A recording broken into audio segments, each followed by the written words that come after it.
Grab a calculator right now and try taking the square root of -9. Go ahead. Oh wait, you got an error, didn't you?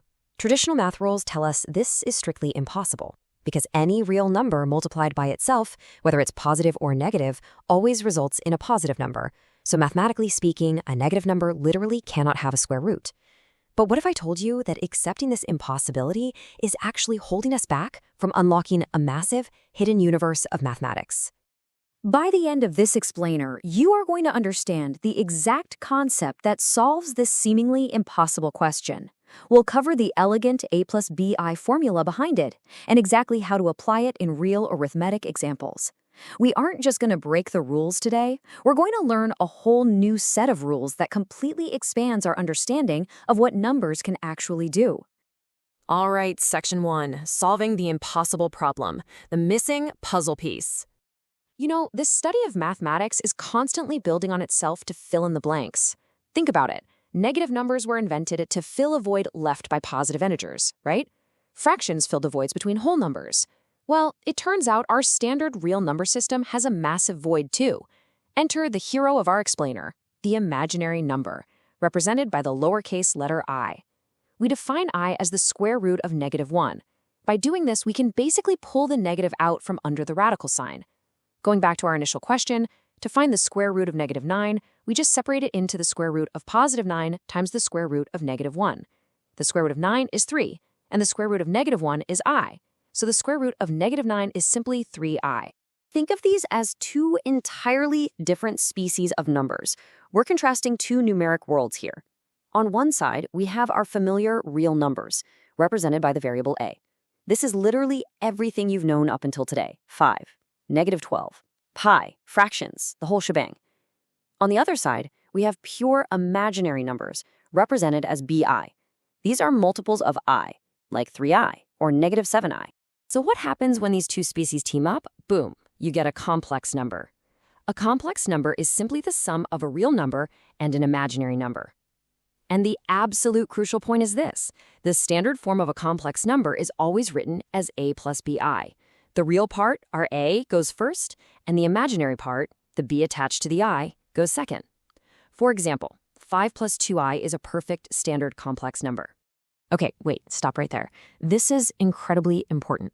If you take away only one fundamental rule from the first half of this explainer, make it this. When you square an imaginary number I, the result is -1. I squared equals -1. This is totally unique because squaring any real number always gives you a positive result.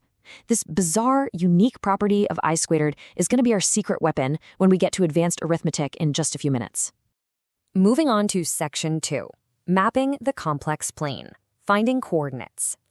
Now that we understand the basic idea of the a+bi form, let's look at how we actually visualize it. Because complex numbers have two distinct parts, we can't just drop them onto a standard single-line number line. Let's connect this to real life. Imagine looking at a map. You can't find a specific city if I only tell you how far east or west to go. You also need to know how far north or south. Complex numbers work the exact same way. The real part, our a, dictates our east and west movement on the horizontal axis. The imaginary part, our b, dictates our north and south movement on the vertical axis. Combining them gives us a specific, exact map coordinate. Let's make this super concrete with a quick visual example. If we have the complex number -2 plus 3i, we extract the ordered pair -2 and +3. Starting right from the center, we move 2 spaces left on the real horizontal axis and then go up 3 spaces on the imaginary vertical axis, and we plot our point right there. It is literally that simple to map the complex plane. Section 3, already? Adding and subtracting, sorting apples and oranges. All right, let's get into some basic arithmetic and see how this builds. You are going to be very happy to know that adding and subtracting complex numbers is incredibly straightforward. I like to call this sorting apples and oranges. Here are the 3 simple steps. First, look at your 2 complex numbers and identify the real parts and the imaginary parts. Second, add or subtract the real parts together. These are your apples. Third, add or subtract the imaginary parts together. These are your oranges. You never, ever mix the apples and oranges together. Let's look at an example to lock this in. Say we're adding the group 3 minus 4i to the group 2 plus 5i. First, group the apples, the real numbers 3 and 2. 3 plus 2 is 5. Next, group the oranges, the imaginary parts -4i and +5i. -4 plus 5 is a +1, so we are left with a single positive I.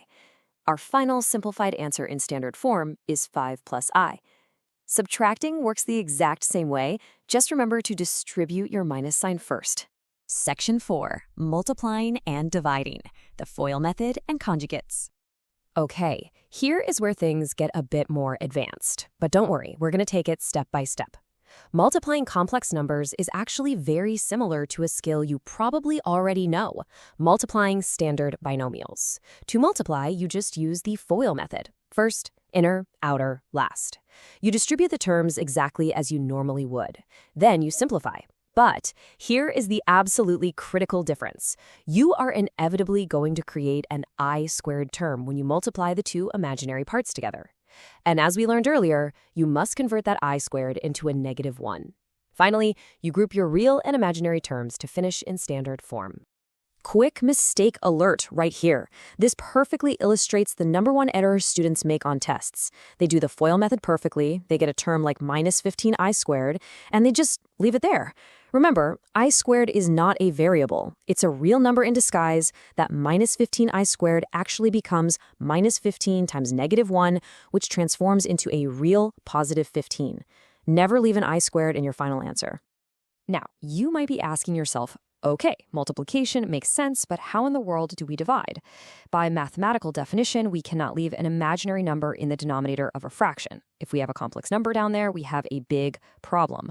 We need a way to completely vaporize the imaginary part from the bottom of our fraction. Well, we solve this with a brilliant little mathematical trick called the complex conjugate. To find the complex conjugate of any complex number, you simply change the sign of the imaginary part. That is it. So the complex conjugate of a plus bi is a minus bi. The real part stays exactly the same. The magic of the conjugate is that whenever you multiply a complex number by its conjugate, the imaginary terms perfectly cancel each other out, leaving you with just a standard real number. So here is your ultimate boss battle strategy for dividing complex numbers. Step 1, write it as a fraction. Step 2, look only at the denominator and find its complex conjugate by flipping that middle sign. Step 3, multiply both the top and the bottom of your fraction by that exact conjugate. Use the FOIL method on the top, use the FOIL method on the bottom. Step 4, convert your I² into -1s and simplify. You'll find that your denominator is now a beautiful, clean, real number, and you can separate your final answer into standard a plus bi form. And that brings us to section 5, the power cycle of I, a repeating pattern.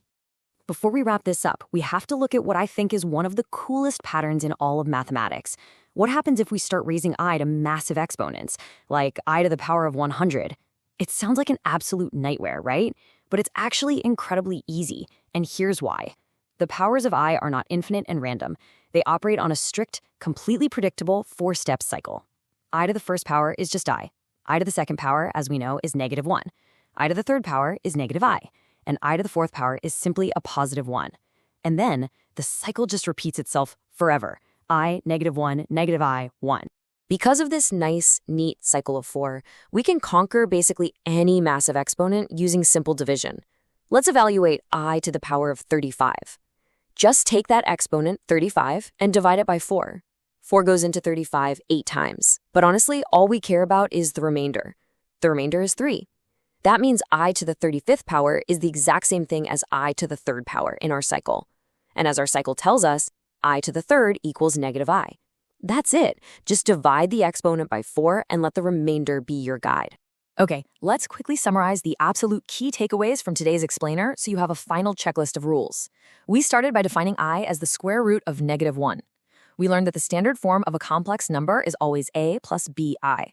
To add or subtract, we sort our apples and oranges by combining like terms. To multiply, we FOIL and always convert I² into -1. To divide, we multiply the top and bottom by the complex conjugate to clear out the denominator. And finally, any power of I can be solved by dividing by 4 and checking the remainder. Now, you might be wondering, what is the actual point of all these rules? Well, I want to leave you with kind of a mind-bending question. If you take a simple iterative equation using the exact complex numbers we learned today, and you plot it on a graph millions of times, what kind of shapes emerge? The answer is fractals, specifically the infinitely zooming, totally beautiful Mandelbrot set. These tiny imaginary numbers are literally the building blocks of infinite geometric beauty. But to understand how that equation creates those shapes,